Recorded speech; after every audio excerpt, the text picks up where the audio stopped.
इतिहासात शौर्य, पराक्रम आणि बलिदानाचे प्रतीक मानल्या जाणाऱ्या मृत्युंजय वीर ठाकूर आणि मान ठाकूर यांच्या शौर्य दिनानिमित्त डोंबिवली पश्चिम येथे विशेष अभिवादन सोहळ्याचे आयोजन करण्यात आले होते। या कार्यक्रमाला भाजपा प्रदेशाध्यक्ष रवींद्र चव्हाण यांनी उपस्थित राहून वीरांना विनम्र अभिवादन केले। यावेळी वीरांच्या स्मृतीला उजाळा देत त्यांच्या पराक्रमाची आठवण उपस्थितांना करून देण्यात आली। रवींद्र चव्हाण यांनी आपल्या भाषणात डोंबिवलीच्या मातीत या वीरांनी दाखवलेले ध्येय आणि बलिदान पुढील पिढ्यांसाठी प्रेरणादायी आहे असे सांगितले। या कार्यक्रमात स्थानिक नागरिक, भाजप पदाधिकारी आणि कार्यकर्त्यांची मोठ्या संख्येने उपस्थिती होती।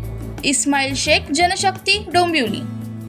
गेले आम्ही 1 महिन्यापासून हा कार्यक्रमाचं आयोजन करण्याचा आम्ही सगळेजण प्रयत्न करत होतो, जेणेकरून हळूहळू एक टप्प्यातून एक आयोजन आम्ही पार पाडलं। त्यात आम्हाला आमच्या गावातले जे व्यक्तिमत्व आहेत, जसे की विश्वास सर झाले, भरत प्रभू झाले, हे काही नाव आहेत, अजून भरपूर भूमिपुत्रांची आम्हाला साथ मिळत गेली। सगळ्यांना हा कार्यक्रम हळूहळू आवडत गेला। या कार्यक्रमाचे महत्त्व जे आहे ते हळूहळू सगळ्यांना कळत गेलं आणि एक जण जोडून प्रत्येकाने आम्हाला या नियोजनासाठी खूप मदत केली। त्यासाठी मी आमचे निमंत्रक मंडळीचे आम्ही होतो, म्हणजेच आमचे संदीप माळीजी, मी स्वतः असेल, कृष्णा पाटील असतील, साई शेलार, महेश पाटील असतील, दादांनी जी आमच्यावर जबाबदारी दिली।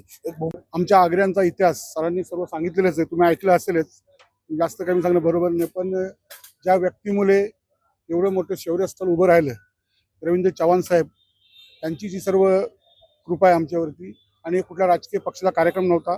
मी बघे सर्व पक्षाची लोकं होती, समाजाची लोकं होती, आणि वारकरी पण होते, धारकरी पण होते। त्यामुळे हा कार्यक्रम हा एवढा चांगला झाला।